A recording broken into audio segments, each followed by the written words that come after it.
am Cheryl Steinberg, owner of Cheryl Steinberg Interior Design in Bethesda, Maryland, and I am here today at this gorgeous Best Tile Showroom in Rockville, Maryland with Dale, where we are going to show you some fabulous design styles, textures, uh, all different types of tile and different materials that you can incorporate into your own home. Different tile has different functions, and we're kind of going to walk you through that and show you some awesome examples. Hello, my name is Dale Meyerly, and I work here at the Rockville Showroom of Best Tile. Let's start out with the materials the tile is made of. There are basically four materials. Over here, you have porcelain tile. Like all tiles, it comes in various sizes and shapes. These large tiles are porcelain. These tiles also are porcelain. This area is made of ceramic tile. Ceramic tile and porcelain tile are kind of kissing cousins. They're both made out of the same material, a particular kind of clay. The difference is in the firing process. The firing process makes porcelain tile very dense and tough, whereas ceramic tile is less dense. The third type of material made for tile is glass. Everybody's familiar with glass, but glass tile doesn't always look like glass. Some of it looks like stone. And last of all, you have the tried and true stone material. Stone has been around, stone tiles in particular, for literally hundreds, if not thousands of years. And I love these examples. They're so beautiful. I love mixing tile textures and materials together to really make a dynamic design. When I design for you, I always create a tile layout and a tile drawing. So you know where the tile's going to be. It's important for you. It's important for the installer. And I also come to Best Tile, places like this, showrooms, to gather beautiful samples that I show you in person, because tile in person does not look like it does online. There are different reflections, different textures. So it's very important to have the tile samples in your home, in your light as well. Also, I choose the correct tile for the correct installation. Tile has very specific specifications, and they must be followed. And certain tile you can't use in wet areas, certain tile you can't use on the floor, but you can use it on the wall. So I do all that legwork before I would even present a tile design to you.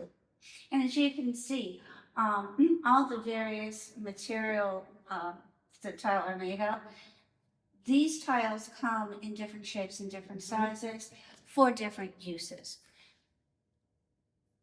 Yes, like for kitchens, bathrooms, even your laundry room, for example, those are very, those really can take a beating. They're exposed to temperature changes, water, dampness, detergents, cleaners, cosmetics, food, drinks.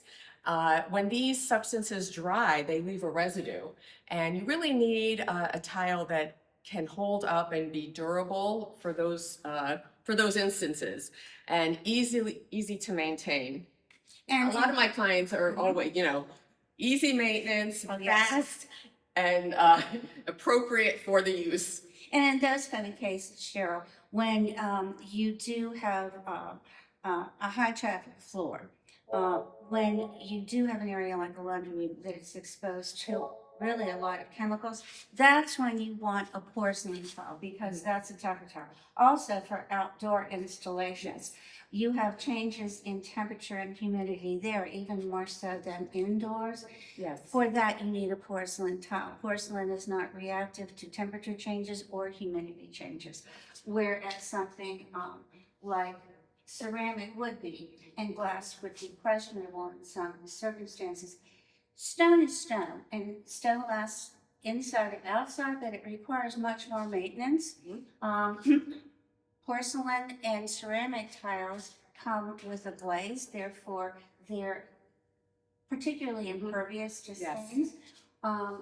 Whereas glass is naturally impervious, but stone is not. Stone is very porous and must be maintained and requires a lot of work. Yes. As you said, Cheryl, you're constantly putting that seal on the glaze to make sure it's sustaining. Right.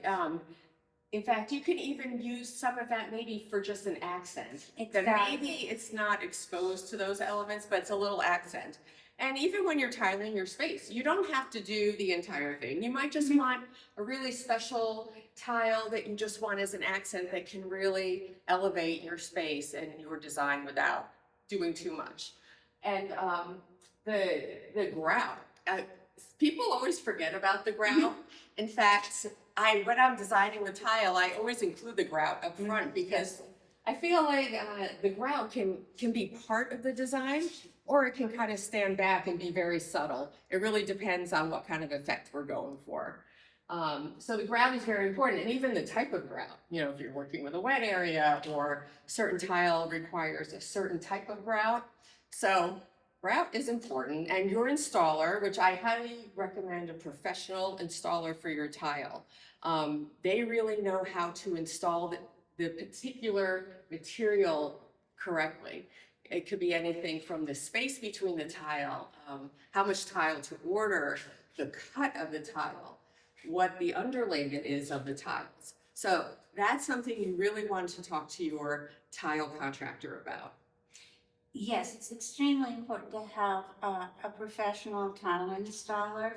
They know how to do what you don't see. They know how to do all the preparation work as well as how to properly install tiles. And different materials require different installation expertise. And as Cheryl said about the grout, literally, the grout you choose can make or break a tile treatment. It's very important you get the right color, the right darkness or lightness of grout. And as you previously said, Cheryl, you can either blend in with the tile or you can highlight the tile. And that's absolutely a design choice. Yes, for sure. So we will show you a little bit around the showroom while we wrap up. And it's been a pleasure being here. I thank you so much for inviting me today, Dale. Well, it's been a pleasure as usual having you, Cheryl. I know, we love working together. And this is a beautiful showroom. Thank you for joining us. If you have any questions or you'd like to set up a design consultation, I provide remote consultations no matter where you live in the country. You can head over to my website at CherylSteinbergDesign.com. I have a contact page and you can sign up and I'll get right back to you. Thank you, Dale. You're very welcome, Cheryl, and thank you for being here. Yes, thank you.